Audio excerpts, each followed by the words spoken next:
Fala, meu lindo! Minha linda!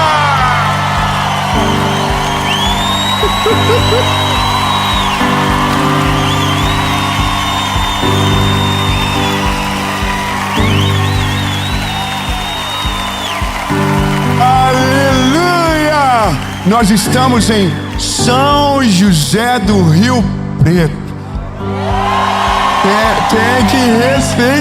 Tem que respeitar. E essa é a melhor, a série mais extraordinária da nossa vida. E eu quero declarar que essa mensagem, oh meu Deus, essa mensagem vai trazer paz para o seu coração. E nada, nem ninguém, nem circunstância, nem pessoas, nem absolutamente nada nesse mundo vai conseguir roubar a paz do seu coração. Você vai mirar no alvo e você vai acertar o alvo. Você vai ir por seu propósito e você vai chegar no seu destino. Nada vai roubar a sua paz. Aleluia, aleluia, oh, aleluia. Eu creio nessa palavra, eu creio. Mas antes de a gente ir para a mensagem, eu só quero te pedir uma coisa. Oh meu Deus, olha que o povo de São José do Rio Preto é maravilhoso, tá vendo? É eles. Meu lindo, seja usado por Deus. Quando você faz isso, você faz com que o YouTube entregue para mais pessoas. E quanto mais gente alcançada, melhor. Então você vai pegar agora, vai curtir o vídeo, vai comentar, vai compartilhar, vai mandar para quem você ama, para quem você sabe que precisa de uma palavra como essa agora. E claro, não deixe de se inscrever no nosso canal. Se inscreva, ative o sininho. Toda segunda-feira, 7 horas da manhã, tem uma palavra de Jesus para você aqui. Segunda, aqui às 7. Quinta, aqui no YouTube, você tem o Mentoria de Vida, alinhamento, direção, maturidade para a sua fé. E se não for suficiente, de segunda a sexta, no SBT, 7:30 da manhã, você tem o Bom Dia Esperança. Amém!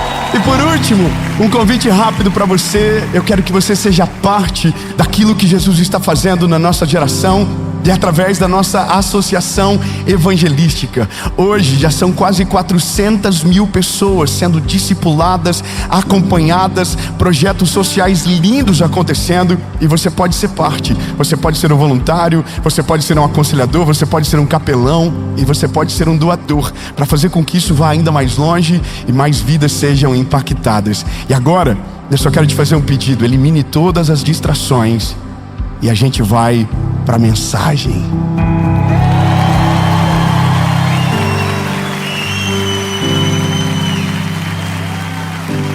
Aleluia! Meu Deus, que gostoso! Como é bom a presença de Jesus. Eu não sei se você consegue sentir no ambiente, mas há uma leveza do Espírito, há um fluir da graça de Deus. E é exatamente isso que a gente precisa para não perder a cabeça. É exatamente isso que a gente precisa para não perder a nossa paz. Não deixar que nada roube a nossa paz. E sabe, o mundo de hoje, ele é especialista em roubar a paz do nosso coração. As circunstâncias, as notícias, as crises do nosso tempo, as expectativas infindáveis que são colocadas sobre nós, parâmetros de sucesso e tantas outras coisas que a gente não consegue atingir, e que são essas realidades que roubam a nossa paz. E quando nós perdemos a nossa paz, nós perdemos o foco. E a coisa mais difícil que a gente precisa aprender rápido é se tornar estável, independente das circunstâncias, independente do caos que está na nossa vida. Nós não podemos perder a paz. Nós podemos perder tudo, mas nunca a nossa paz. No Rio Grande do Sul, agora, quando teve essa tragédia das enchentes, agora não, já passou um tempo, mas eu quero que você resgate na sua memória as imagens que nós víamos. Lembra? Dos carros flutuando, das casas cheias, das pessoas que perderam tudo, perderam os móveis, perderam seus empregos, perderam suas empresas inteiras. Mas uma mulher, uma mulher, no meio daquele caos e daquela loucura, foi entrevistada por uma jornalista. E a jornalista colocou o microfone na boca dela e disse: como a senhora se sente com tudo isso? E ela falou: as enchentes roubaram tudo de mim, levaram a minha casa, levaram todos os meus móveis, só não conseguiu tirar de mim a paz que está no meu coração. E aí, irmão, quem vê fica perplexo dizendo: mas por quê? É porque a nossa paz não reside nas coisas, a nossa paz não reside nas estações, a nossa paz está em Jesus Cristo. E Ele é o autor e o consumador da nossa fé. E Ele é o único que já sabe do fim no começo. Ele já sabe como termina, Ele já sabe todas as coisas. A gente só precisa estar nele para que a paz dele invada o nosso coração e nada possa nos abalar. Fala para alguém pertinho de você, se você puder e quiser. Se não, nem precisa. Mas pode dizer para ele: você vai irritar, porque nada mais a partir de hoje vai conseguir tirar você do sério.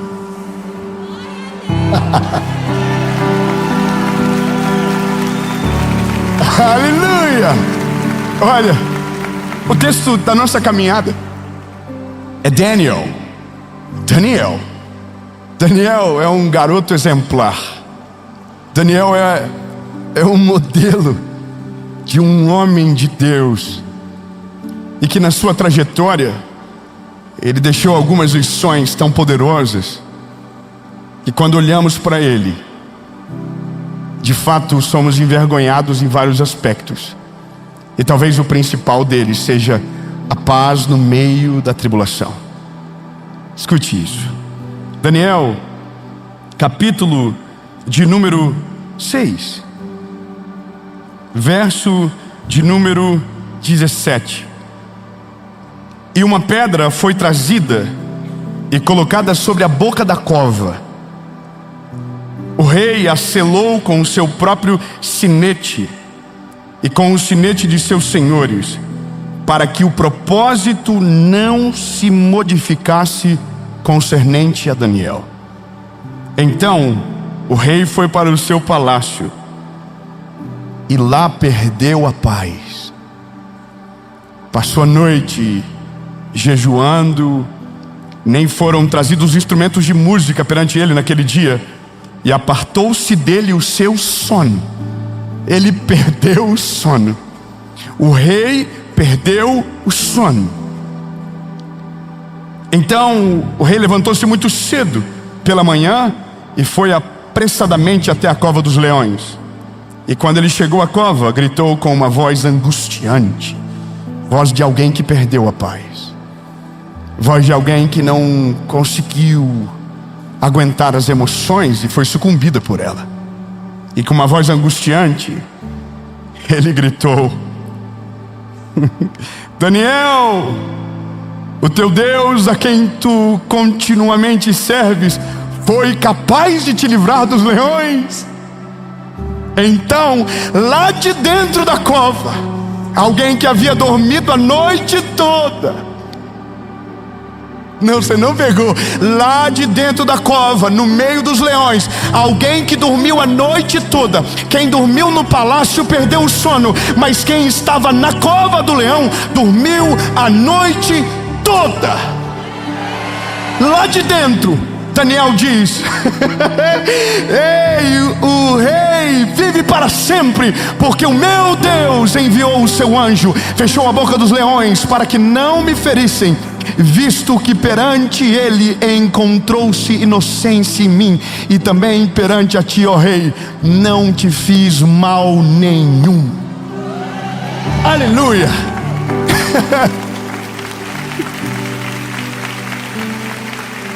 Irmão, eu sou do tipo de pessoa que alguns textos da Bíblia eu leio assim, ó.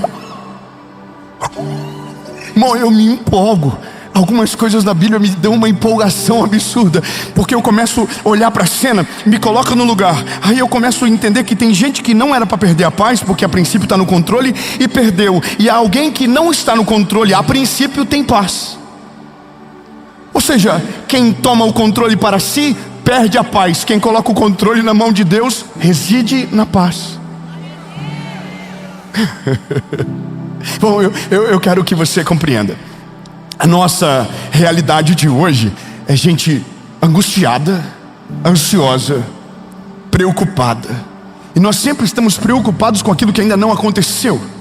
A gente ainda está, angustiado com aquilo que não é a nossa realidade. A gente sempre está numa estação que a gente ainda não chegou. Então a gente vive ansioso. Uma das mensagens que gravei na última série sobre ansiedade, uma das coisas interessantes que eu aprendi enquanto estudava sobre, é que nosso corpo nos coloca em estado de emergência porque o nosso cérebro não consegue diferenciar de fato o que é real e o que é mentira, ou o que é fake. Então o nosso sistema límbico, através do nosso cérebro mesmo, ele nos coloca em estado de emergência, como se aquilo que a gente estivesse pensando de fato estivesse acontecendo na nossa vida. Então a nossa mão sua, o nosso corpo ele fica trêmulo, o nosso coração acelera. E isso nada mais é do que o corpo sofrer por algo que não está acontecendo, porque o nosso cérebro não sabe diferenciar o que é verdade e o que é mentira. É como se a sua imaginação tivesse um poder tão grande para colocar o seu corpo em sofrimento, mesmo que nada de fato estivesse acontecendo. E agora eu olho para Daniel. Daniel, ele tem uma rotina que já garante para ele a paz. Daniel já tem uma vida anterior a qualquer coisa que lhe garante a paz. A rotina de Daniel é regrada. Ele entendeu rápido que não importa o lugar que ele está, o lugar que ele está não tem poder para definir o que ele vive. Ele está para além da circunstância, ele está para além do calabouço onde ele está. Eu preciso que você se lembre que a gente está falando de um escravo. A gente está falando de alguém que foi levado para a Babilônia para ser escravizado. Só que no caso dele, por ter boa aparência, por ser de uma boa linhagem, ele estava sendo ensinado a ser um babilônico para que então conseguisse tirar dele a identidade. Só que aí que está, quem sabe quem é, o ambiente não consegue roubar a identidade. Quem sabe quem é em Jesus, a circunstância não consegue roubar dele a essência. Não importa se ele empobrece ou se ele enriquece, o coração dele ainda está no mesmo lugar e no centro da vontade de Deus. Você pode estar no melhor lugar do mundo ou no pior lugar da terra, você ainda é o mesmo. Você ainda está em Jesus e o seu coração tem dono. Você não é, escravo da circunstância, você está por cima da circunstância.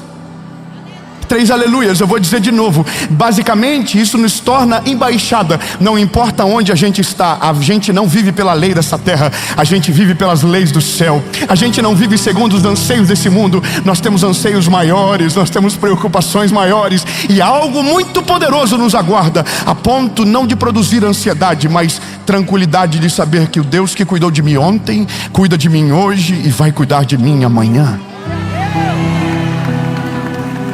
Então esse é o Daniel. Daniel está na Babilônia, ele é escravo. Só que Daniel, ele tem um hábito. O Danielzinho é sinistro. O Daniel tem um hábito. Sabe qual é o hábito do Daniel? Ele ora 3 vezes ao dia. Daniel entendeu que para dominar sobre a alma, o espírito tem que estar forte. Que para dominar sobre as nossas emoções, o nosso espírito tem que estar maduro. Então Daniel não se deixa abalar, meu lindo. Ele está no meio da Babilônia, mas o coração dele é de Deus. Entendeu? Ele está no meio da circunstância mais difícil da vida dele, mas ele não perdeu o coraçãozinho dele. A Bíblia diz que ele vai todo dia, 3 vezes por dia no quarto dele, abre a janela que dava de banda para Jerusalém, dobra o joelho e diz: Deus, estou aqui de novo. Oi Deus, sou eu de novo. Oi Deus, eu estou aqui. Nada mudou. Eu posso ser escravo para a Babilônia, mas em ti eu sou livre. Podem prender o meu corpo, mas o meu espírito está livre. E aí, lindo, bom, quem vive uma vida de propósito se destaca. Quem é excelente no que faz é percebido. E lembra do que a gente aprende com a vida? Que prego que se destaca é martelado. Árvore que dá fruto é apedrejada. Ninguém taca pedra em árvore que não dá fruto. Ninguém bate em cachorro morto. Não, todo mundo Não tem problema com os que estão parados. O problema é com quem está crescendo. O problema é com quem está aparecendo. O problema é sempre com quem está fazendo algo relevante. E Daniel é esse cara. Ele está lá na Babilônia, mas ele foi encontrado no meio daqueles escravos e foi colocado numa posição de liderança. Você acredita que um escravo de repente pode se tornar líder? Você consegue acreditar que até o mundo começa a dar uma regada quando Deus levanta alguém no meio dos seus, e o mundo fica meio perplexo, e porque não consegue explicar, deixa o negócio acontecer, até que uma hora que se torna incontrolável e não tem mais como parar? Você consegue acreditar que Deus escolhe pessoas improváveis, levanta em lugares improváveis e coloca em lugares que ninguém antes chegou, mas Deus olha e diz: eu confiei, eu olhei o coração, ele não se desviou do meu caminho, então eu vou fazer o que eu nunca fiz na vida desse garoto. E é isso que está acontecendo com Daniel. O rei Dário olhou para ele e falou: esse garoto é bom, vamos levantar ele. Só que aí que dá o problema: quando alguém se levanta, a inveja aparece. Só que quem tem inveja de alguém que está vivendo no propósito de Deus, vai tentar de tudo para destruir, só que não consegue, porque não encontra motivos plausíveis. Então, quando não há motivos plausíveis, cria-se uma narrativa mentirosa para tentar destruir aquilo que Deus está levantando. Só que aquilo que Deus está levantando, aquilo que Deus está fazendo, homem nenhum tem poder para destruir. Aquilo que Deus coloca a mão, homem nenhum tem poder para derrubar. Aquilo que Deus olha e diz: vou fazer, não há porta trancada que resista, não há corações trancados que consigam impedir, não há palavra de maldição que consiga paralisar. Porque se Deus olhou e disse: vou fazer, já era. E eu quero declarar algo de Jesus sobre a sua vida. Deus olhou para você e disse: eu vou fazer uma coisa nova, eu vou fazer algo poderoso através de você. E se você entender que na palavra dele reside segurança, esperança, você vai descansar e você vai confiar, e nada, nem ninguém vai conseguir tirar a sua paz. Você vai mirar no alvo e você vai acertar, você vai ter o seu propósito, você vai viver e vai chegar no seu destino. Amém? Bom, isso é só uma palavra profética. Eu preciso voltar para Daniel. Aleluia. Eu vou te dar uma palavra importante. Ontem eu expliquei um negócio que preciso explicar agora. Quando a gente adora, a gente levanta a mão. Quando a gente abençoa, a gente curva as mãos. Mas quando a gente recebe, a gente faz com a mão assim. Então, quando tiver uma palavra profética sendo liberada no ar, você vai colocar a mãozinha e vai se chamar: é para mim. Ensaia aí, diga: é para mim. Não sei você, irmão, mas eu sou folgado. Qualquer palavra profética vinda do céu eu estou pegando. Eu quero viver esse negócio. Eu quero ser parte do que Deus está fazendo na nossa história. Eu quero me mover em direção dessa palavra. Amém? Eu não quero ser espectador do tempo. Eu quero ser parte do que Jesus está fazendo. Danielzinho é sinistro, irmão. Tentaram pegar um ponto fraco de Daniel, não acharam, porque Daniel não dá vacilo. Daniel sabe que ele está sendo visto, Daniel sabe que ele está sendo enxergado, e Daniel sabe que o que ele faz representa o Deus que lhe enviou para aquele lugar e que permitiu ele estar naquele lugar. Então Daniel não está disposto a envergonhar o nome do Senhor Deus de Israel. Ele está ali como uma embaixada, ele está ali de uma maneira estratégica. Daniel é brilhante. Só que aí quem se levanta vai até o rei Dário e diz: olha, como a gente não sabe como destruir ele porque não tem o que falar, vamos fazer algo que ele não consiga voltar-se para. Então liberaram uma lei. Qual é a lei? Durante 30 dias ninguém pode se curvar perante outro Deus que não seja aos deuses da Babilônia. Só que aí tem um problema. Mexe com tudo, só não mexe com a fé do Daniel. O que vocês quiserem, mas não mexe com aquilo que é a minha rotina. Você conhece gente que fica brabo quando mexe na rotina dele? Eu conheço, casei com uma pessoa assim. Não toca na rotina, tocou na rotina e azeda de um jeito absurdo. Daniel ficou sabendo do edito do rei.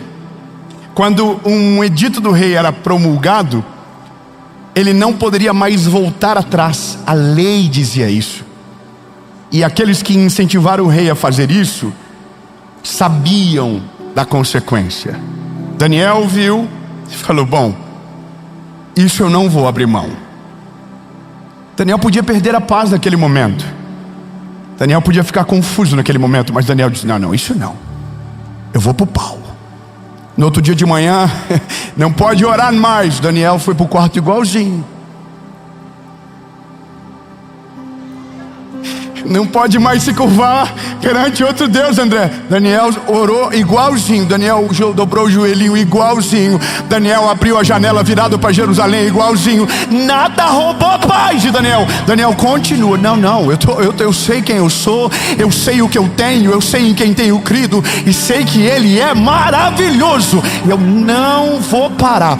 Orou 3 vezes ao dia. Consequência, no outro dia foram até o Dário, o rei, disseram: ei, Daniel não fez. Aí o rei, irmão, o rei gostava de Dário, o rei gostava de Daniel. O rei gostava de Daniel porque Daniel, ele era um garoto de Deus de verdade. E eu vou te falar uma coisa, meu lindo. Tem gente que quando Deus usa, quando Deus faz, às vezes quem deveria defender ataca, mas aquele que deveria atacar está defendendo, porque entendeu o propósito antes daqueles que estão perto. E aí eu estou olhando para o rei Dário dizendo: o Dário entendeu quem é Daniel. E o rei não quer destruir, não quer matar Daniel, não, irmão. Ele fica a tarde toda tentando, até que aqueles homens vão até ele dizer o seguinte: olha só, você falou que ia fazer, e a lei diz que agora você tem que cumprir. Aí o rei Dário fala: então chama o Daniel. Chama o Daniel. Lá vai o Danielzinho, irmão. Daniel está calado, de boa, e não tem um versículo da Bíblia dizendo, Daniel dizendo: ô rei, não faz isso comigo não. Não tem nenhum versículo da Bíblia dizendo Daniel falando que não fez o que estava fazendo. Não tem um texto dele se defendendo. Não tem um texto dele contra-atacando. Não tem um texto dele fazendo nada disso. Daniel está indo calado para a cova do leão, porque ele sabe o que talvez a gente demorou tempo para entender: Deus está com ele. E se Deus estiver com você, não adianta tentar parar, não adianta levantar calúnia, não adianta tentar amaldiçoar com palavras, não adianta tentar colocar obstáculos no caminho, porque quem está com Cristo e Cristo está nele, e sobre ele repousa uma palavra, não adianta, vai perseverar, vai conquistar e vai além. Não vão conseguir parar. Daniel está de boa, indo na direção de Dário. Quando chega lá, o rei olha para ele e diz: puxa vida, Daniel, Daniel, eu não queria fazer isso, mas eu vou ter que fazer. Pegaram o Daniel e jogaram na cova. A cena é: o Daniel cai na cova.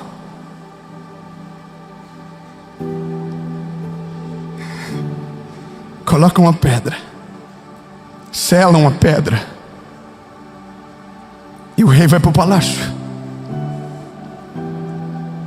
E o rei não consegue dormir, porque o rei perdeu a paz. O rei está mais preocupado com Daniel do que Daniel consigo próprio, porque o rei não conheceu ainda o Deus de Israel. Daniel já havia conhecido de fato. Daniel não orou para ser livre da boca dos leões. Daniel orou antes de tudo acontecer. A vida de Daniel já estava organizada. Bom, eu não consigo de fato tentar entender o que aconteceu lá.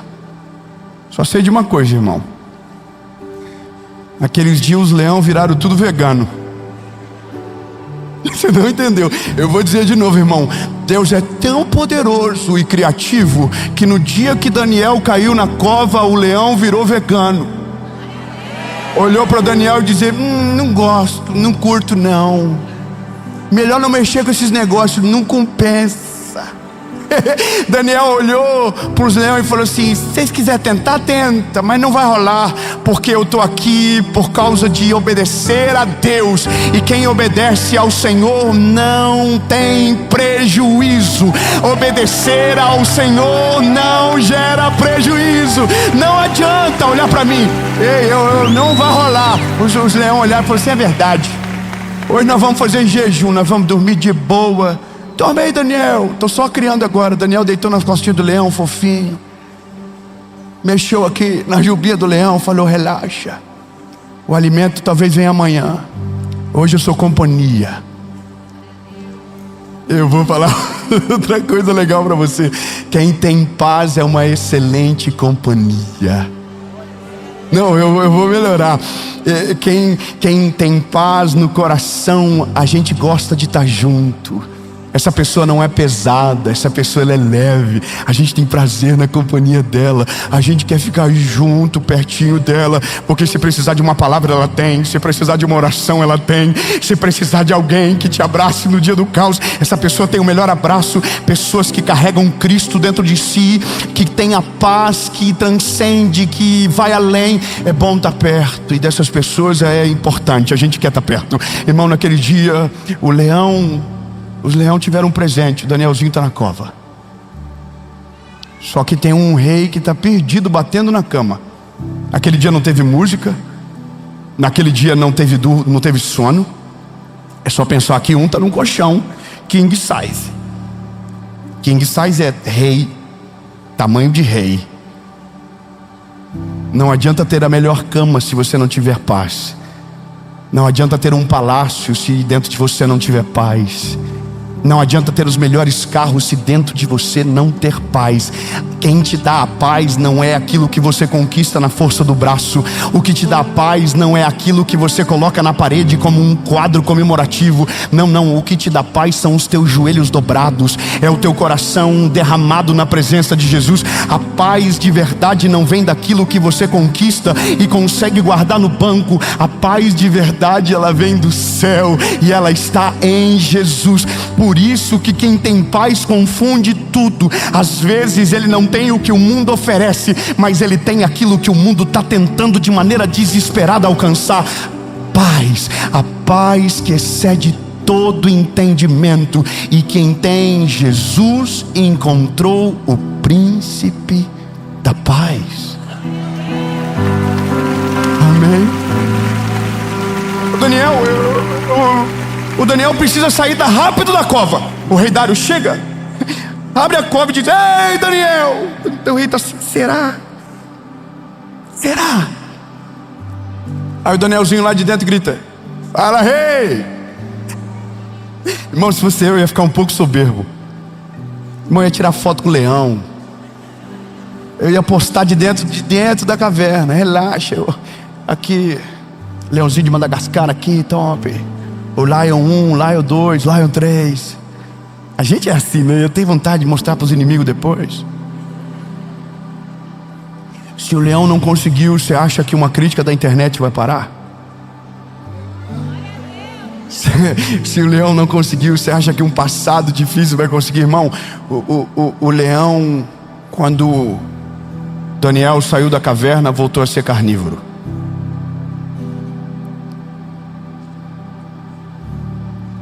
Danielzinho saiu e o rei está olhando para ele dizendo: você adora o Deus de verdade, né? Seu Deus é de verdade, não é? É de verdade, é. Então eu vou fazer o seguinte: quem fez você ir para a cova, agora vai ter que ir para a cova no lugar seu.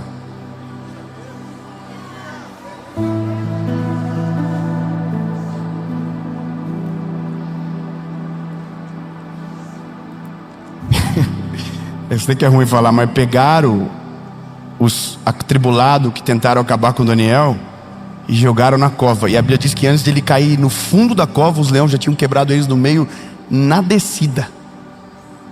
Irmão, que papo maluco é esse de leão que é vegano num dia e vida louca no outro? Exatamente isso, meu lindo. Na vida a gente só tem dois lados: ou a gente está com Cristo ou longe dele. Quem está longe dele está à mercê dos leões. Mas quem tem Deus do lado, a natureza do leão muda para respeitar a palavra de Deus que está sobre você. O leão não consegue, ele não consegue, não adianta.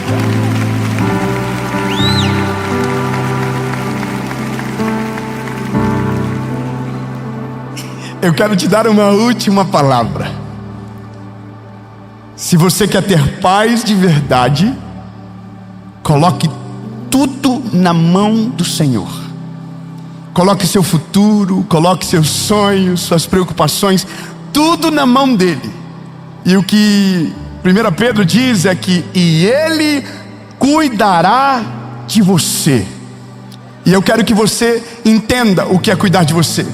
Ele vai cuidar de você a ponto de te livrar daquilo que você não sabe que viria na sua direção. Ele vai cuidar das suas emoções, Ele vai cuidar do seu futuro, Ele vai cuidar da sua família, Ele vai cuidar dos seus filhos, Ele vai cuidar dos seus sonhos, Ele vai cuidar das suas emoções.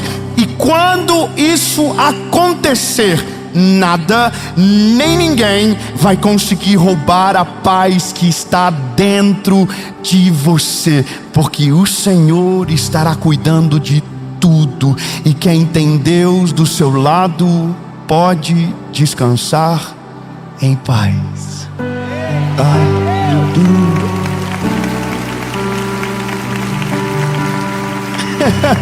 Eu termino dizendo para você uma parada.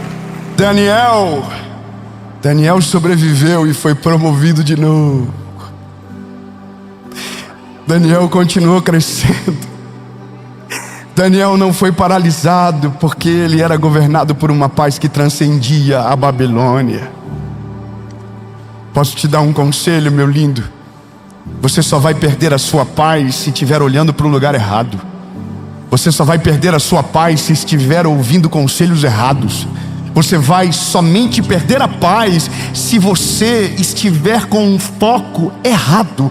Se o seu foco estiver em Cristo, se o seu foco estiver no plano de Deus para a sua vida, entenda, a tempestade vai se levantar, as dores da vida irão continuar, mas você tem um Deus que é poderoso para acalmar todo o caos da sua história. Não há nada que Ele não possa fazer, não há tempestade nenhuma que Ele não possa acalmar. E aí você vai começar a descobrir que dá para dormir no dia da tempestade, que dá para descansar no dia difícil, que dá para continuar olhando para o autor e o consumador da sua fé, mesmo quando todo mundo está dizendo que não tem mais o que fazer. Você continua, você vai resistir, porque quem tem paz resiste à adversidade, ultrapassa obstáculos que aparentemente eram intransponíveis, porque o segredo da paz que você tem é quem te chamou de filho. Lindo, se você sabe quem é o seu pai, você descansa.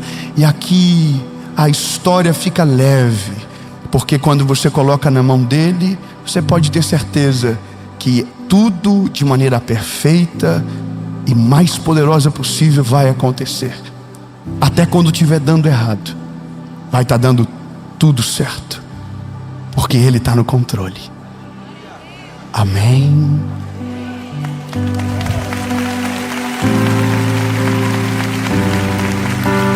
Jesus, obrigado, porque Tu és o príncipe da paz. Obrigado, Jesus, porque Tu cuida de tudo. Tu cuida da nossa vida, das nossas emoções. O Senhor é poderoso. Jesus, nós Te amamos, Senhor. Não temos para onde ir, somente o Senhor tem palavra de vida eterna. Senhor, esteja presente conosco. Nós depositamos em Ti a nossa vida, nós colocamos na Tua presença as nossas ansiedades e angústia, porque sabemos que o Senhor está cuidando. E mesmo se nos lançarem na cova dos leões, nós estaremos seguros, porque o Senhor estará conosco. Em nome de Jesus. Amém.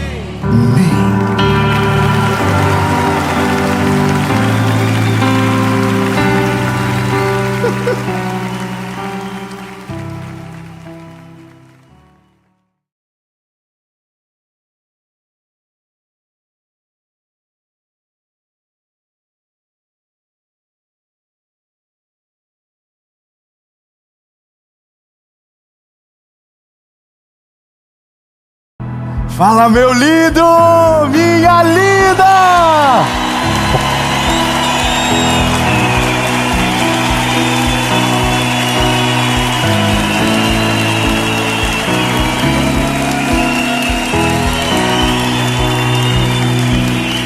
Aleluia!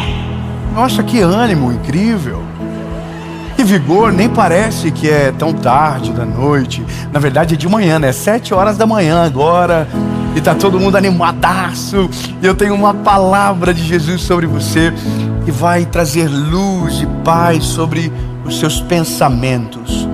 Você vai conseguir escolher os pensamentos que vão ficar. Você não consegue escolher os que vêm, mas os que vão ficar você vai conseguir escolher. Amém. Antes da gente começar, eu quero te lembrar, esse é o Mentoria de Vida. Toda quinta-feira, uma palavra de direcionamento, uma palavra de olho no olho, aquela palavra de amigo que olha para você e fala exatamente o que você precisa ouvir. Uma palavra mais difícil, mas uma palavra necessária. Eu quero pedir que você me ajude a fazer com que essa mensagem vá mais longe. Então, curte o vídeo, comenta, compartilha. Se você ainda não é inscrito no canal, se inscreve. Toda quinta tem uma Mentoria de Vida e toda segunda-feira uma palavra de fé, de esperança, de renovo para a sua semana. E se não for o suficiente, no SBT, de segunda a sexta, 7h30 da manhã, Bom Dia Esperança. E meu último convite para você é para fazer parte da nossa comunidade Mentoria de Vida, do nosso grupo de WhatsApp. Aqui na descrição do vídeo tem um link, é só você clicar e ser parte. E a gente vai ajudar você na sua caminhada a ficar mais perto de Jesus e melhorar ainda mais a sua vida com Deus. E agora a gente vai pro vídeo.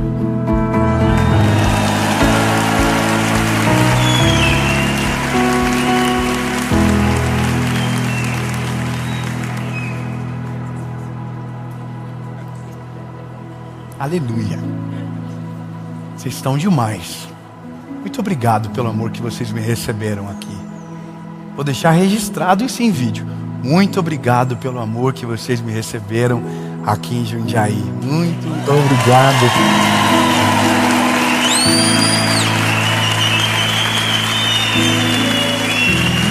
Muito obrigado.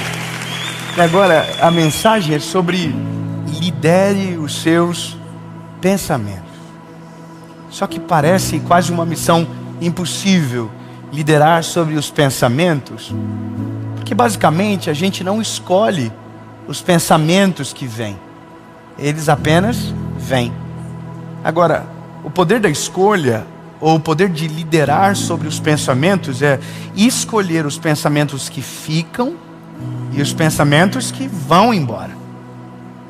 Talvez esse seja o maior desafio, é ter a maturidade e uma fé tão poderosa que você consegue expulsar alguns pensamentos e deixar com que outros permaneçam.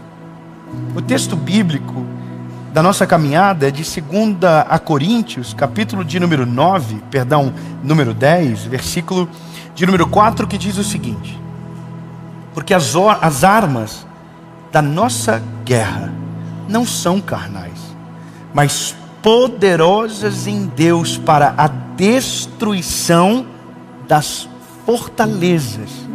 Fortalezas da onde? Da nossa mente.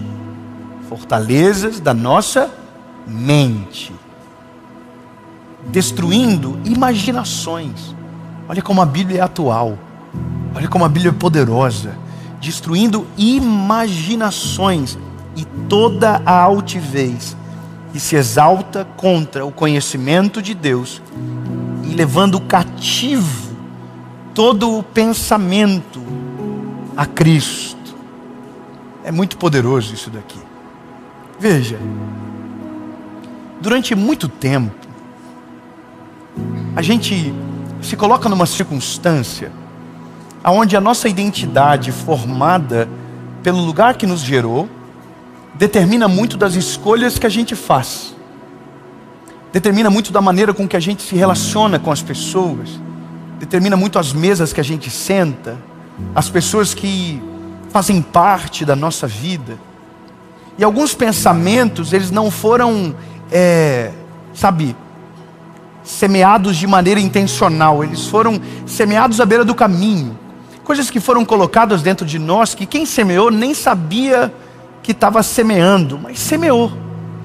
E essas sementes que caem dentro da nossa cabeça, elas meio que criam raízes e crescem para cima, geram galhos que geram frutos, que geram mais sementes, e que vai caindo na nossa mente, e vai proliferando um pensamento que antes era pequeno, e fazendo a gente ter certeza de coisas que não definem quem nós somos.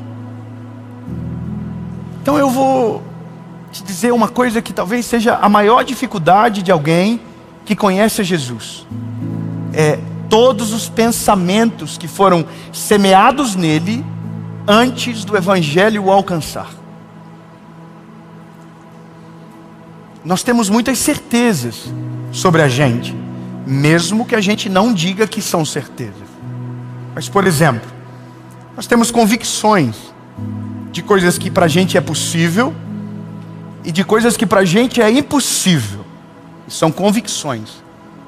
Alguém chama de crença e também está certo, mas são pensamentos que foram semeados dentro de nós, limites que foram colocados dentro de nós desde quando nós éramos crianças, as coisas que nós ouvíamos dentro da nossa casa, as verdades que foram plantadas dentro de nós. E essas verdades, esses pensamentos, essas palavras que viram os nossos pensamentos no futuro, elas foram colocadas no começo, lá na inocência da gente, quando nós éramos crianças, lá atrás. Então, por exemplo, tem pessoas que ela tem um horizonte longo, ela consegue sonhar coisas extraordinárias na vida dela, ela consegue fazer planos ousados, ela consegue olhar para o futuro de uma maneira muito ousada.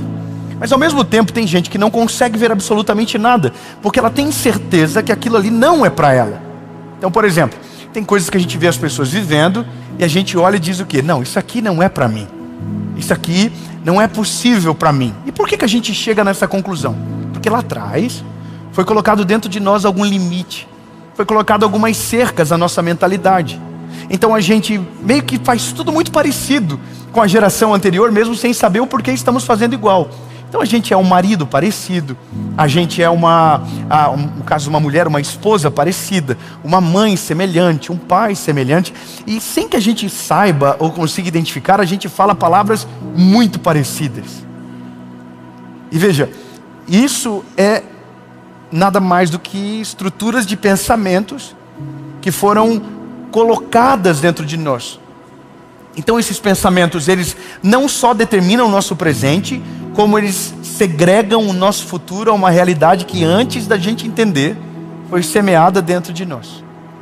Então desde coisas que, por exemplo, a gente olha e tem certeza que não consegue, a coisas que a gente diz, uau, isso aqui é fácil. Mas o que para alguém é fácil, para outro também vai dizer, não, isso aqui é impossível. E isso aqui é uma coisa muito natural do ser humano.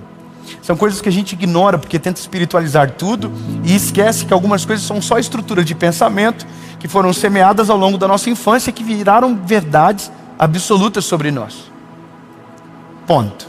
Então se a gente sabe que aqui dentro tem coisas que nós não plantamos, mas que alguém plantou em nós, o primeiro desafio que a gente tem não é escolher as próximas sementes, é destruir aquilo que a gente não quer que permaneça aqui dentro. É como se a gente olhasse para dentro de nós e fizesse um review de coisas que precisam ser tiradas em tempo. Quer ver uma coisa? Tem uma história de um homem chamado Eli Cohen. Eli Cohen foi um dos maiores espiões do governo de Israel. Eli Cohen, ele entrou no território inimigo e convenceu os inimigos a plantar eucaliptos para que fizesse sombra para o exército deles. Essas sementes de eucaliptos então foram plantadas, cresceram, geraram sombra. Mas o dia que Israel quis atacar o território inimigo, eles sabiam que aonde tivesse um eucalipto plantado, haveria soldados embaixo. Porque aquilo ali foi feito para fazer sombra, mas aquela ideia não foi do inimigo, aquela ideia foi, na verdade, de Israel, através de um espião. Eli Cohen deu a dica, ele falou, coloca eucalipto. Os eucaliptos nasceram, viraram sombra, e quem estava debaixo da sombra foi destruído pelos inimigos, no que a gente chama da Guerra dos 6 Dias. Que não querendo aprofundar nessa história, mas que não durou 6 dias, porque todos os inimigos foram mortos muito rápidos, porque lá atrás alguém teve uma ideia, planta uma semente, essa semente vai crescer, e o que aparentemente era bonito, na verdade era o maior ponto fraco desse inimigo de Israel. Na nossa mente é exatamente igual. Lá atrás foram semeados pensamentos dentro de nós que aparentemente são incríveis, sólidos, mas é exatamente o maior ponto fraco da gente. Porque esse pensamento não combina com aquilo que Deus tem sobre nós. Porque esse pensamento que foi gerado dentro de nós não combina com aquilo que Deus tem para o nosso futuro. A maioria das coisas que para nós um dia foram verdades absolutas, por conta da nossa maturidade, a gente descobre que aquilo só foi um motivo para paralisar a nossa história. Só que tem gente que descobre tarde demais, e quando descobre, ao mesmo tentando cortar a sombra que aquilo fez, durante muito tempo tornou infértil o solo que está em volta. Agora na casa que eu estou indo morar, eu descobri que a maioria das coisas só cresce se tiver sol. Na minha cabeça, a sombra era o melhor lugar do crescimento, mas o melhor lugar de crescimento é onde há a exposição do sol. Grama só cresce no sol, flores só crescem debaixo do sol, as coisas precisam de clareza, de limpeza. Só que os pensamentos que foram semeados dentro de nós produzem sombra, e todo lugar onde a sombra prevalece, o que está embaixo não cresce como deveria crescer. O que eu estou falando para você hoje é tão profundo, é tão importante para a nossa vida com o Senhor e também na terra, que talvez a nossa maior missão da vida não é escolher os pensamentos novos, é descobrir aonde estão os antigos que nos paralisam. E esse é o ponto mais importante da nossa vida: tirar as plantas que cresceram de sementes que nós não escolhemos. No jardim da nossa casa, a gente começou a descobrir que plantas não davam frutos, porque sementes que não foram plantadas cresceram em volta e sufocaram o fruto. Eu estou aprendendo de um jeito novo agora. A minha reflexão com o Senhor hoje é: Deus, me mostra aonde estão as sementes plantadas que geraram árvores frondosas de sombras prejudiciais para o meu crescimento. Porque a maioria de nós paralisamos na vida porque mentiras foram contadas lá no passado e que se pareceram tão verdade que se tornaram facetas da nossa identidade. Então a gente é mesquinho, não é porque a gente não tem condição, é porque lá atrás alguém mentiu para nós e pareceu verdade na hora que aquilo foi contado. A gente não prospera porque lá atrás nos disseram que aquilo não era para nós. A gente não consegue sonhar coisas grandes porque disseram para nós que é pecado crescer na vida. Porque criaram uma mentalidade dentro de nós de escassez tão profunda que na nossa cabeça, se eu cresço, alguém precisa diminuir. É uma loucura, não é? E isso foi semeado em nós. E se você olhar a história do nosso país lá no começo, desde a exploração do nosso povo, lá no começo, foi colocado mentiras na nossa cabeça. E aquilo foi destruindo a nossa geração. Nós tínhamos tudo para ser uma nação forte, mas a gente ainda é uma geração frágil. Nós temos tudo ao nosso favor, e mesmo assim a gente age como filhotes de gerações maiores, de nações maiores. E na nossa família é igual, na nossa casa é igual. A gente se ofende com o sonho dos outros, a gente se ofende com a boa notícia, porque para nós é errado algumas pessoas irem tão longe, para nós é errado algumas pessoas darem tão bem na vida, mas é porque a gente colocou em nós, ou permitiu que permanecesse, pensamentos mentirosos ao nosso respeito. Por isso que quando a gente vê, por exemplo, uma geração que se ofende, quando a palavra tem muita fé envolvida, quando a palavra carrega muita promessa, tem gente que se ofende. Por quê? Porque tem tanta frustração no registro da sua história, que não consegue acreditar que quando Deus entra, algo muito poderoso pode acontecer. São registros da nossa mente. Você sabia que a maioria da teologia que cada um carrega é fruto das suas experiências, para além daquilo que leu num livro? Não me leve a mal no que eu vou dizer agora, mas a nossa perspectiva com Deus, ela está muito conectada não só àquilo que você leu, mas àquilo que você experimentou. Então quem pouco experimentou ou teve frustrações na sua caminhada, meio que passa adiante aquilo que viveu.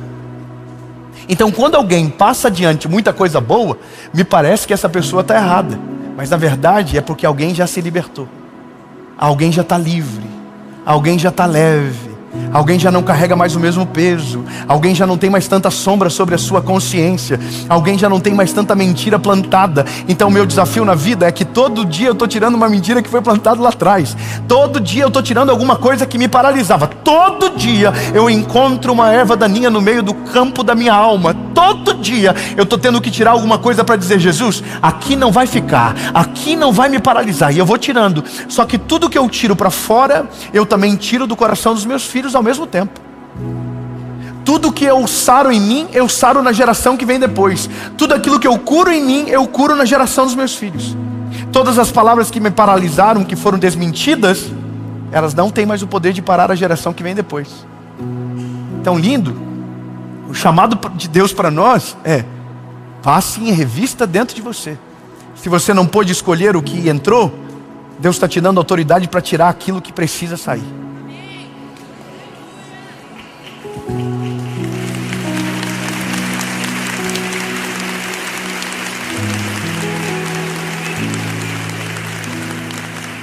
não é sobre uma mensagem de alguém tentando te encorajar a qualquer outra coisa, senão a refazer as histórias do teu coração, sabe? Refazer algumas coisas que precisam ser tiradas de dentro de você. Eu ouvi a vida toda que eu era burro. Eu ouvi muito tempo que eu era um retardado do meu pai.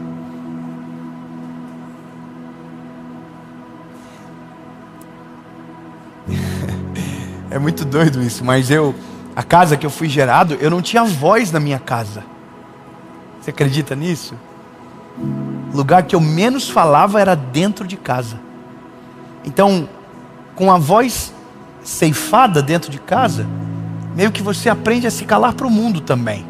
Porque se quem ama você deveria te ouvir e não te ouve, quem não te conhece te rejeita. É a lógica de tudo. Então essa foi a maneira que eu fui criado. E essas sementes, elas crescem. E essas sementes, quando elas crescem, elas produzem algo em nós. Sabe qual é? É fazer as coisas para ser aprovado pelos outros. A gente foi reprovado dentro de casa, então a gente tem uma necessidade de aprovação dos outros. E meio que isso passa na gênese para os nossos filhos. Isso é uma coisa absurda. Mas agora, dentro do carro, essa semana com meu filho, eu conversando, ouvindo eles conversarem, e o Noah falou assim, o menino do meu colégio falou, o nome dele é meu líder. Eu achei estranho, fiquei quieto ouvindo. Tudo que ele manda fazer, eu faço. Acendeu uma luz na minha cabeça. Muito depois, uns 2 dias depois, a gente está num determinado lugar. Eu compro uma espada de plástico para o meu menino, e o pai do outro garotinho compra. Os dois estão brincando, e o menino quebra a espada, e meu filho pega, e fica com tanto medo de perder a amizade, que quer dar a espada para o garoto. Isso não é empatia, isso é medo de perder alguém. Ele pega e dá a espada. E aí a menina que está junto com ele fala, não, Noah, você não precisa fazer isso. Daí ele, não, mas ele vai ficar chateado comigo. Eu falei, não, vocês assumiram o risco juntos, está tudo certo. Se fosse você, ele também não teria que te dar a espada dele, não. E aí eu converso com meu filho dentro do carro, filho, por que você fez isso? Ele falou, porque eu fiquei com medo de ele não querer ser mais meu amigo. Então olha que coisa absurda, eu não coloquei essa semente nele, mas já está lá dentro. Já está lá. Você precisa agradar as pessoas. Você precisa fazer de tudo para não perder. Você precisa, olha que loucura, ele se sujeita a qualquer pessoa pelo medo de perder alguém. Sabe o que é isso? Uma mentira do mal. Uma mentira do mal que nos escraviza a longo prazo. Você vai viver uma vida toda para agradar os outros, vai ser frustrado pela traição, vai ser frustrado pela inveja, vai ser frustrado pelas pessoas ingratas, você vai ser frustrado. Isso pode paralisar a vida de alguém. Isso estava sobre mim. Eu vivi durante 1 ano da minha vida apanhando do mesmo garoto. Eu saía da escola, esse menino me perseguia até na minha casa, e eu não tinha como falar para os meus pais, porque os meus pais não se importavam. Mas eu fugia desse menino e tinha que ir para a escola. E quando eu saía correndo para ele não me pegar. Eu podia ter acabado no primeiro dia se eu tivesse virado e dado uma porrada no meio da cara dele, mas o meu pai não me ensinou isso, e era uma mentira. Eu não consigo resolver os meus problemas, mas ninguém pode me ajudar. Olha que loucura, são coisas que são plantadas na gente. Eu vou te falar uma parada. Eu falei para o meu filho, meu garoto, deixa eu te explicar uma parada. A partir de hoje, você não precisa fazer absolutamente nada para agradar as pessoas dessa maneira que você está fazendo. Quem quer ser seu amigo, vai ser seu amigo no dia bom e no dia mau. Você não precisa disso, cara. Olhando para ele, e ele, tá bom papai, não vou fazer mais isso. Falei, é isso, cara. A gente tira uma semente que no futuro pode paralisar a vida de um menino.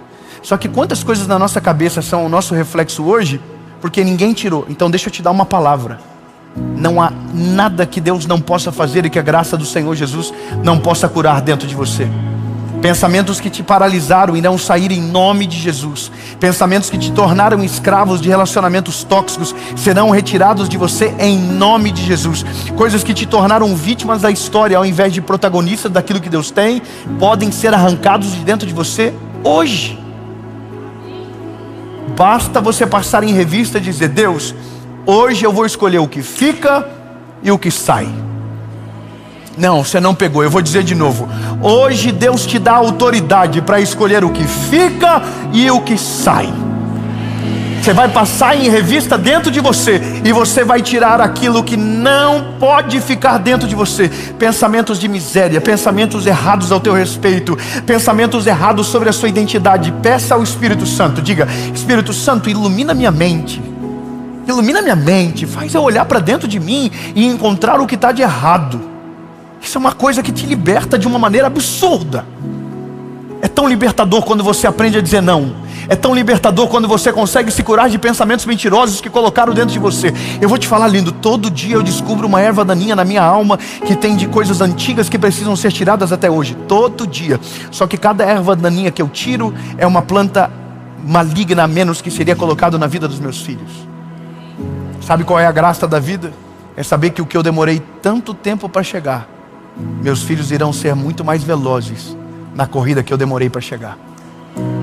Eu quero declarar que os seus filhos irão chegar a lugares que você nunca chegou. Seus filhos vão viver realidades que você nunca viveu. Coisas que eram distantes para você serão próximas aos seus filhos. Realidades que você sonhou e foi difícil demais para viver. Os teus filhos irão viver de maneira sobrenatural, mas será natural para eles, porque alguém veio antes e tirou as ervas daninhas do pensamento. Alguém veio antes e libertou a coerência da vida dos teus filhos, e os caminhos deles foram limpos por alguém que olhou para dentro de si e não deixou nenhuma mentira permanecer. Que delícia viver um evangelho dessa maneira. Saber que a nossa identidade está em Cristo, não naquilo que foi contado para nós dentro de casa. A boa notícia é que, de repente, Deus muda a nossa vida.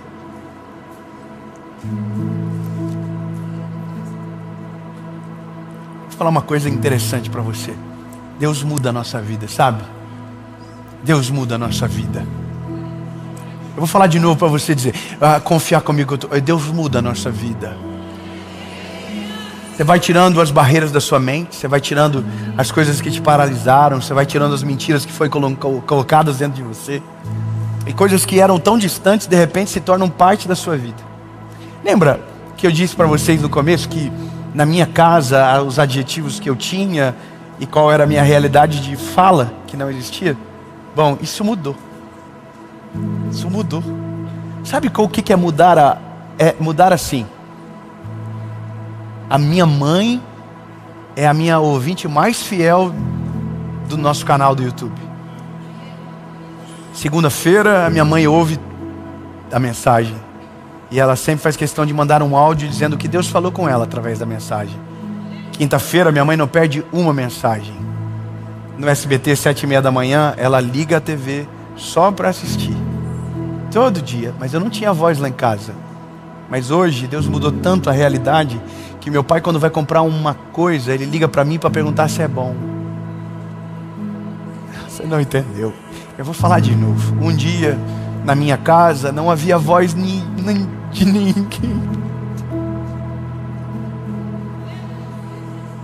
Um dia na minha casa meu pai disse que nunca ia ter ar-condicionado.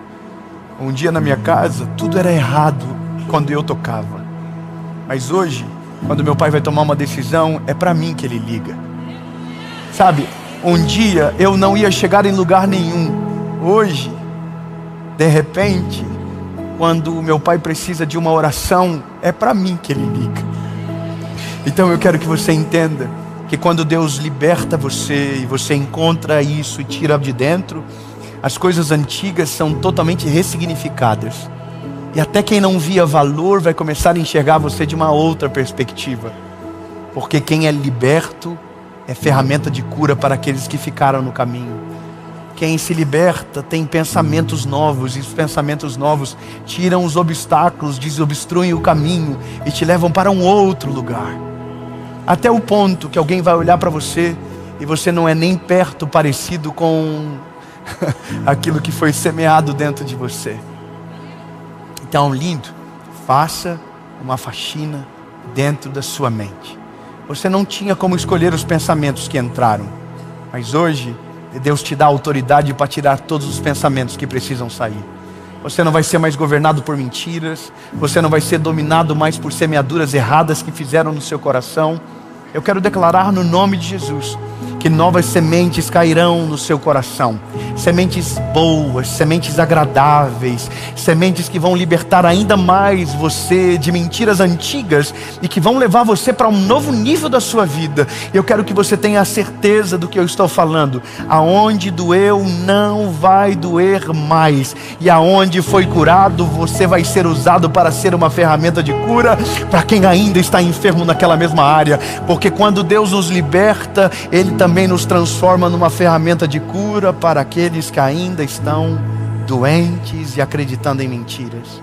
Em nome de Jesus, amém.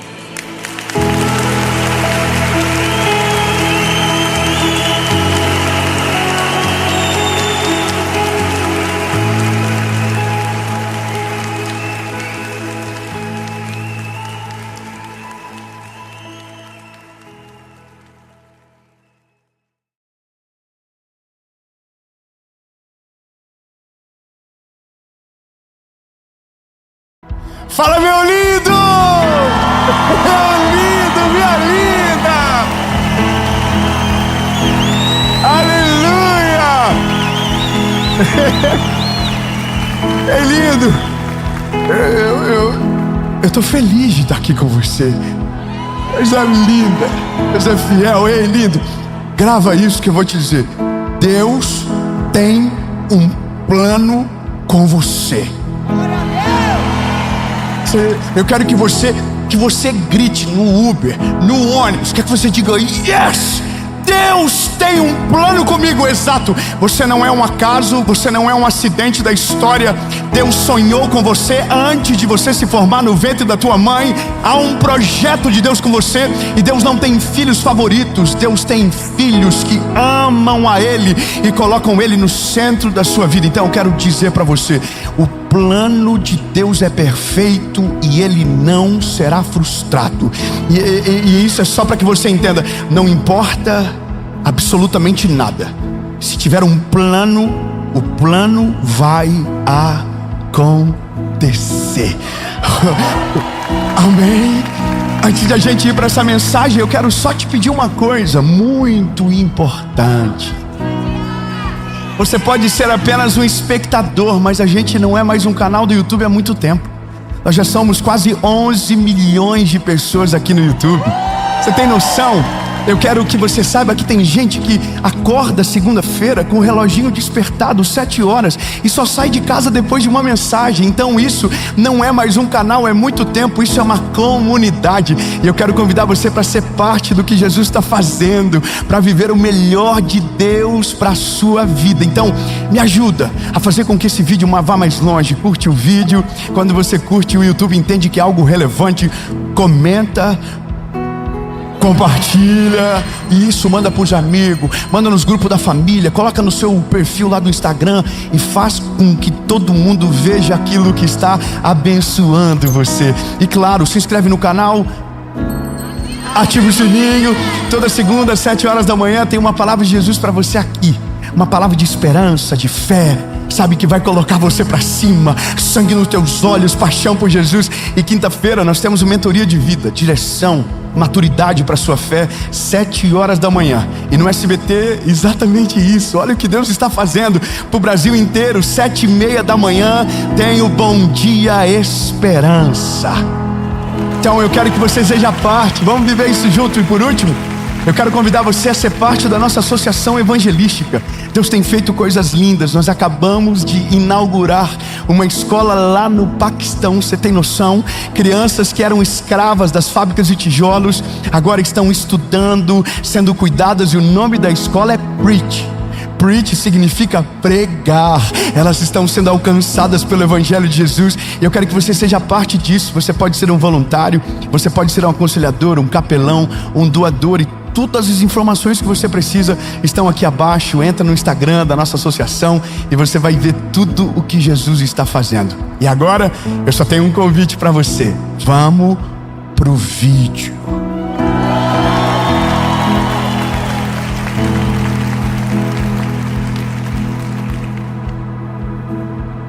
Não deu nem tempo de eu tomar água. Vocês cansaram? Não pode cansar não. Se tiver alguém velhinho perto de você, diga: não cansa não. Olha, é só o começo. Amém. Olha, Deus tem um plano com você. 10 pessoas pegaram, eu vou de novo. Deus tem um plano com você. Eu me sentiria mal de saber que Deus tem um plano com você e não tem um plano comigo. Acho que uma parte tóxica do meu relacionamento é que eu tenho ciúme. E eu não ia ficar muito feliz sabendo que Deus tem filhos preferidos. Agora, se Deus tem filhos preferidos, seria então uma perda de tempo tentar viver o plano dele, sabendo que os preferidos já estão acontecendo e os excluídos ficaram para trás. Alguém comentou esses dias na rede social da minha esposa: de fato, Deus tem os seus preferidos. É que ninguém sabe por onde a gente passou. Ninguém sabe as dores que a gente viveu. Ninguém sabe das noites de choro. Ninguém sabe dos joelhos dobrados, dos jejuns intermináveis que não acabavam. Ninguém sabe dos montes de oração. Ninguém sabe. Mas aí que tá. Eu só quero que você entenda que Deus não tem filho preferido. E que Deus não... Você não é um acidente. Deus sabia desde o começo. Só tem uma questão. É que às vezes me parece que há um suspense de Deus. Sabe? Eu não sei se você tem a mesma impressão que eu, mas às vezes me parece que Deus demora para chegar na vida de alguns. Parece que tem que dar tanto BO até ele chegar que a gente já não aguenta mais. E BO, e confusão, e treta, e parece que chegou para todo mundo e na nossa vez nada. Até o ponto que a gente começa a acreditar que já era, sabe? Já era, tarde demais para viver esse negócio de evangelho. Hoje um direct que me tocou na hora certa. Como Deus é bom. Uma senhora comentou para mim no meu direct e eu vi por um acaso. Ela dizia: eu sinto que me perdi no tempo e não dá mais para viver. Nada de Deus para minha vida. Interessante como Deus é tão pontual de chegar à mensagem certa no dia que a resposta nasceu no meu coração para isso. Eu quero ler um texto com você. Evangelho de Jesus, conforme escreveu o Mateus, capítulo de número 27, versículo de número 39, diz o seguinte: e os que passavam insultavam ele, sacudindo a sua cabeça e dizendo: tu que destróis o templo em 3 dias e reedificas, salva-te a ti mesmo. Se tu és o Filho de Deus, desce da cruz. De igual modo também os principais sacerdotes, zombando com os escribas e anciãos, diziam: aos outros salvou, e a si mesmo não pode salvar. Se és o rei de Israel, desce agora da cruz. Vai, desce. Você não é o rei dos judeus, você não é o Messias, você não salvou todo mundo, você não curou leproso, curou cego, paralítico. Desce da cruz. Ei, desce. E Jesus está ouvindo isso calado. E aí, bom, eles estão dizendo: se você descer, a gente acredita em você. Quem vive o plano de Deus não precisa provar para ninguém que está no plano de Deus. Quem vive no plano de Deus não depende de aprovação de alguém e que alguém acredite. Quem vive o plano de Deus confia na direção de Deus e ponto. Então o que alguém diz não importa. O que alguém, sabe, a aprovação de alguém não muda o cenário do filme. Jesus está na cruz ouvindo tudo isso, sendo humilhado, zombado, envergonhado, chicoteado, machucado. Pediu água e deram vinagre.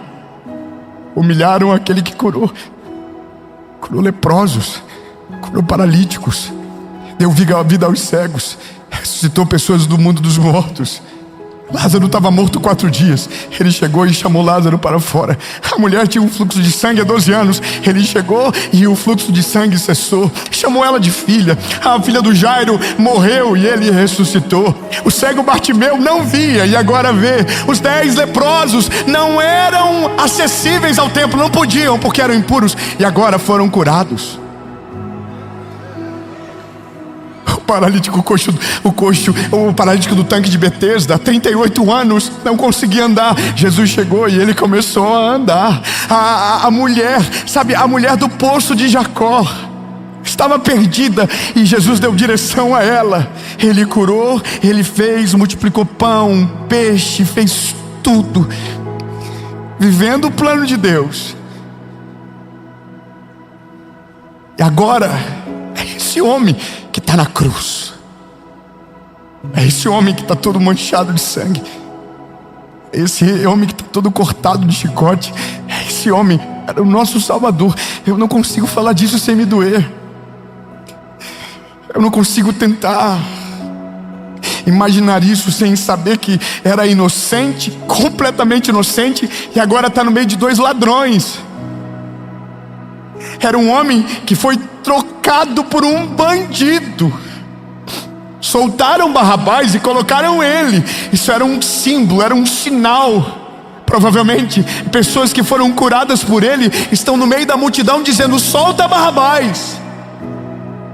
Só aguenta isso quem está vivendo um plano maior. Só sobrevive a isso quem sabe que Deus está fazendo algo maior. Só resiste quem sabe que Deus está no controle. Só aguenta quem entendeu que nem sempre o plano de Deus nos leva para um mar de rosas, mas às vezes Ele nos leva para o meio de um deserto dolorido, mas porque o final será muito maior do que o começo. Só aguenta quem entendeu que Deus está no controle e ponto. É fácil? Não. Não é fácil. Dói demais, dói demais. Só que aí ainda há uma esperança. Qual é a esperança? Alguém vai tirá-lo da cruz.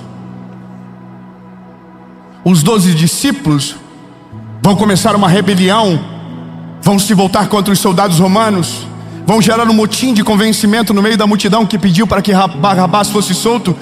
Mas a Bíblia diz que enquanto tudo isso está acontecendo, um discípulo está negando, o outro está recebendo 30 moedas de prata. Até quem era para estar junto está longe. Você entende a loucura do negócio? E Jesus está na cruz. Só que eu quero que você lembre, toda vez que eu falar uma coisa dolorida, diga: mas Deus tem um plano. Então eu vou falar de novo, Ele está na cruz. Pedro está negando Ele. O chicote está cantando. Deram vinagre ao invés de água. A situação da sua vida saiu do controle.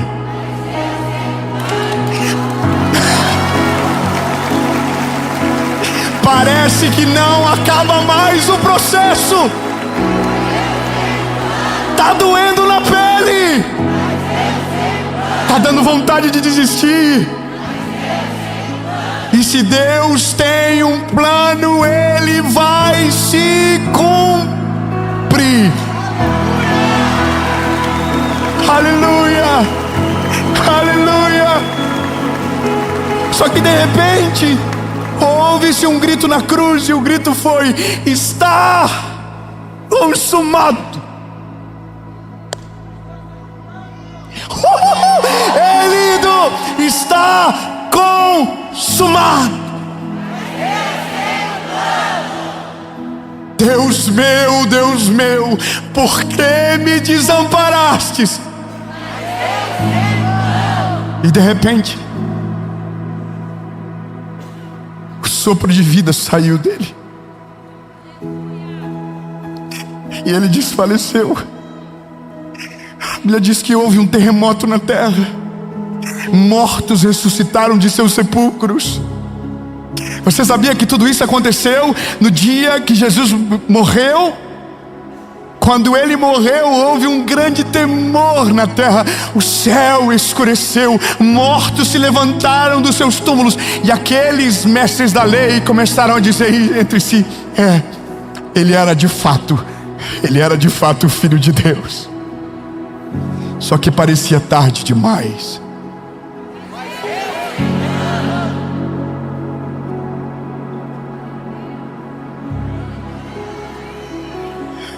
Você está pegando. José de Arimateia comprou um túmulo, entregou o túmulo dele, na verdade, da família, para Jesus.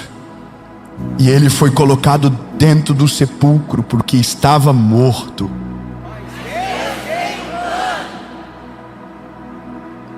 Aparentemente não há mais o que fazer. Vamos mudar o argumento. A gente vai dizer: ainda é apenas sexta-feira. Sábado, ele ainda estava no sepulcro. Diga: ainda é sábado. Se tiver alguém desavisado perto de você, fala assim: domingo acontece um lance maravilhoso. Não, fala pra pessoa. Às vezes a pessoa: nossa, o que acontece, será? Eu não assisti essa temporada do The Chosen ainda. Diga: no terceiro dia aconteceu algo extraordinário.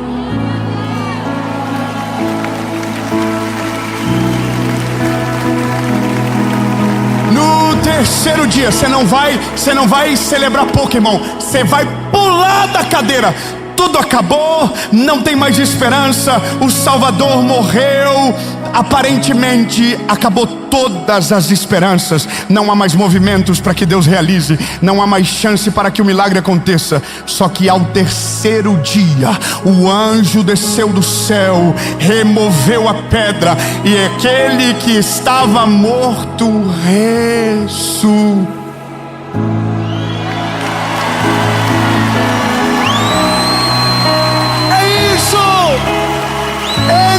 Falaram que era o fim, mas para nós era o começo. A morte não teve poder para parar. Aonde está a morte, os teus agrilhões? Você não conseguiu parar, não deu conta. Jesus está vivo. Diga: Jesus está vivo. Jesus está vivo. Elindo, comenta aí: Jesus está vivo. Jesus está vivo. Se você for lá em Israel, depois que esse rolê todo passar de guerra, você vai no túmulo dele. Você vai entrar e tem uma placa no lado esquerdo, está escrito assim: He is not here, He is risen. Ele não está aqui, ele já ressuscitou. Então grave isso: sempre haverá mais uma chance, sempre haverá mais um movimento. Se você está no plano de Deus, mesmo que você pensa que é o fim, se aquilo que Ele te prometeu ainda não aconteceu, é porque ainda há mais uma chance, ainda há mais um movimento. Você não está velho demais, o tempo não passou de ainda demais para você. Se Ele liberou uma palavra, vai acontecer, em nome de Jesus. Olha, eu vou terminar.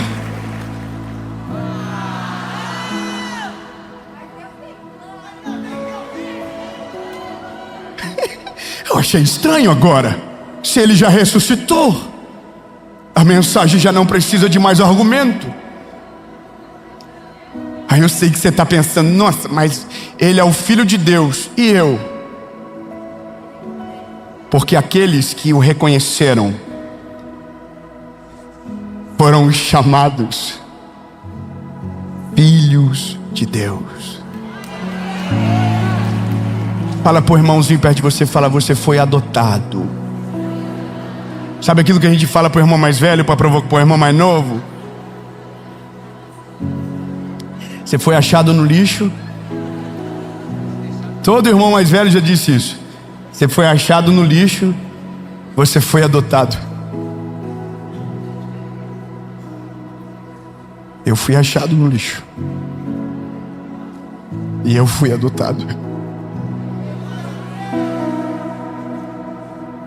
Eu estava longe, eu estava sujo até o cabelo, eu não merecia ele,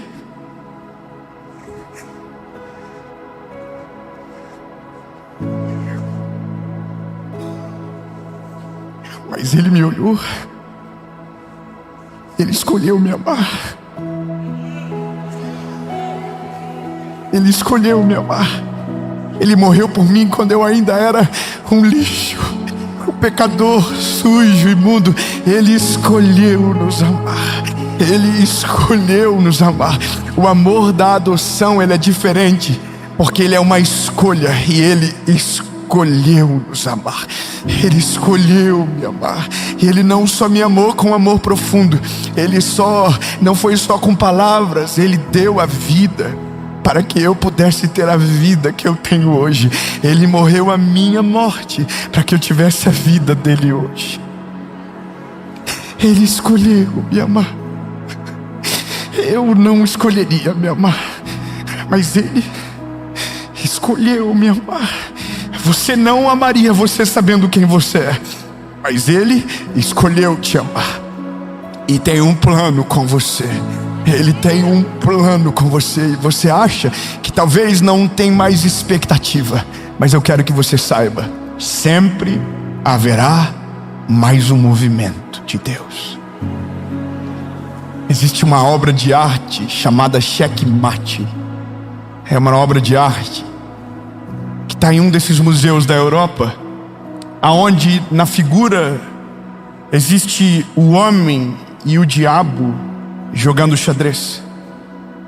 Nessa obra de arte, um anjo está olhando de maneira triste, porque aparentemente o diabo havia vencido e já não havia mais nenhum movimento para que o homem pudesse vencer aquela batalha. Mas um determinado dia, um dos maiores enxadristas do mundo, contemplando a obra, ficou paralisado na frente, em crise. O curador do museu chegou para ele e disse: "O que foi que você está vendo?" Ele disse: "Olha, ainda tem um movimento para o homem no xadrez." Não, você não pegou. Ei, quem desenhou pensou que não havia mais nenhum movimento. Quem viu aquela tela durante muito tempo acreditou que não havia mais nenhuma chance para o homem, e por isso havia uma desistência clara no olhar do homem. Só que o enxadrista olhou e disse: ainda há mais um movimento. Deixa eu falar uma coisa para você que pensa que não tem mais o que fazer. Deixa eu falar algo para você, para reacender a chama do teu coração, que acha que o tempo já passou demais para você e é tarde demais. Não tem esperança, não tem mais chance. Ei, ainda há mais um movimento de Deus na sua história, e se Ele mover uma peça, Ele fará você vencer. Aleluia! Ainda há uma chance. A chance. Eu me empolgo, desculpa. Acho que é que eu sei o que é uma segunda chance.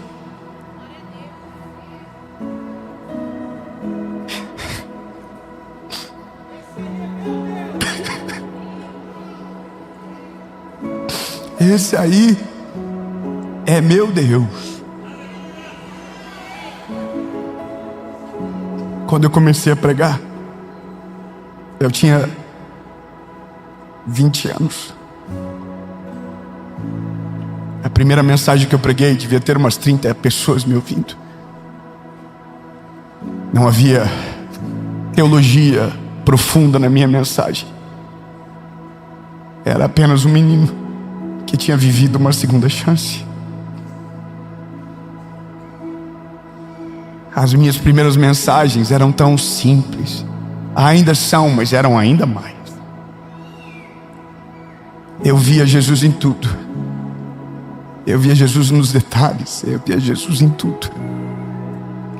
Quando eu comecei a pregar, eu ouvia pessoas dizendo que eu tinha que ser menos emocionado, que eu não devia chorar tanto.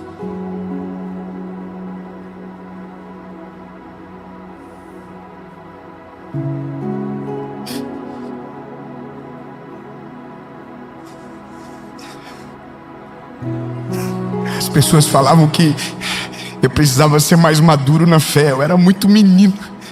Um dia alguém fez um vídeo lá no começo, dizendo que era para ter cuidado com essa fé infantil de pedir pedir para tudo, tudo para Deus, porque tinha ouvido uma mensagem minha que eu havia dito que até para atravessar a rua eu orava pedindo direção. Mas era o meu começo. Mas o que as pessoas não sabem é que quem um dia perdeu toda a esperança e viveu uma segunda chance de Deus por causa do plano que Ele tinha, não consegue se acostumar com isso. Eu não consigo me acostumar. Eu vou viver uma vida inteira pregando sobre Jesus e eu nunca vou me acostumar com essa mensagem.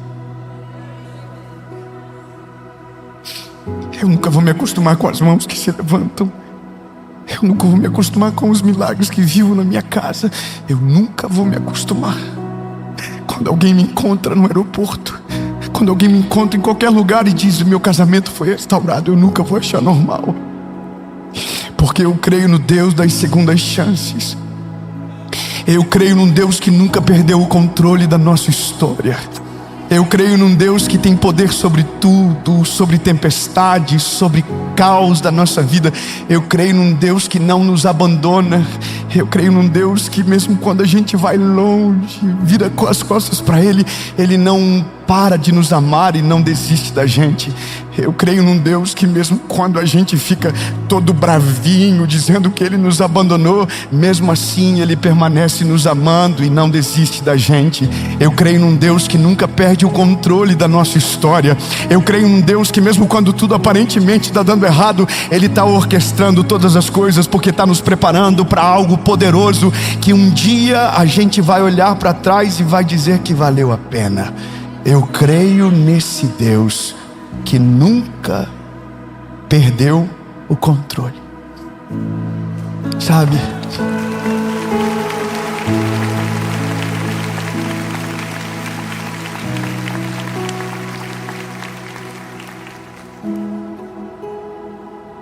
Quando eu pego esse caderninho aqui para escrever uma série, eu escrevo um monte de coisa que nunca falo aí aqui. Tá aqui, ó. Eu vou escrevendo.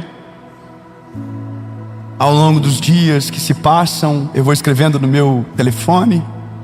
E no dia da gravação eu sempre paro e escrevo tanta coisa. Mas quando eu chego aqui, eu perco o controle.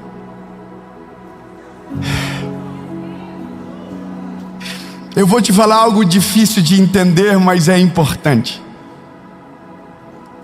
Às vezes, o que a gente mais precisa é perder o controle de tudo para que Deus possa assumir o controle total.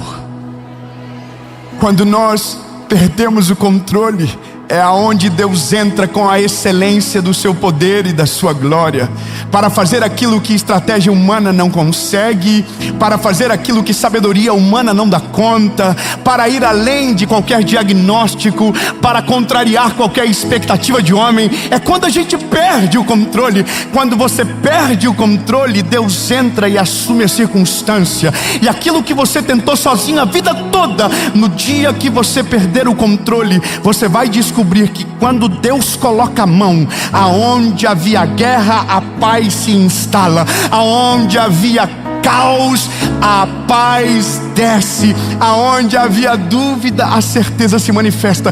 Aonde havia problemas insolúveis, o milagre chega. Porque mesmo você pensando que você perdeu o controle, Deus nunca perdeu o controle. Ele sempre esteve olhando para você. Ele sempre esteve cuidando de tudo. Mas a maior expectativa de Deus sobre nós é quando a gente diz: Deus, eu não quero mais controlar sozinho. Eu quero que o Senhor controle. Senhor, eu quero viver o teu plano para mim.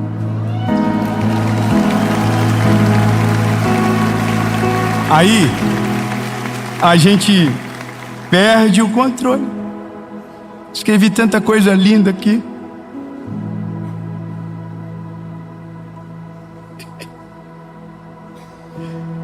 Olha que coisa, não falei nada disso. E não precisa. Porque é bom quando ele assume controle. É muito melhor quando ele assume o controle.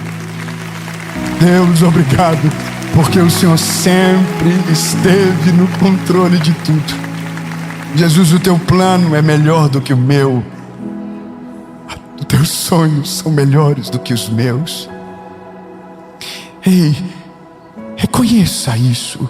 Os planos de Deus são melhores do que os seus. Jesus, os teus planos são melhores do que os meus. Obrigado por cuidar de mim. Obrigado por não me abandonar. Obrigado por não desistir de mim. Obrigado, Jesus, porque Tu é tão maravilhoso que vivendo uma vida toda te agradecendo não será o suficiente, porque nunca conseguiremos pagar o amor que o Senhor nos entregou. Jesus, no meio do caos da nossa história, assume o controle completo da nossa vida, das nossas decisões, da nossa família, dos nossos filhos, dos nossos negócios. Em nome de Jesus, Pai. Mesmo que pareça o fim, ainda há uma chance. Em nome de Jesus. Amém.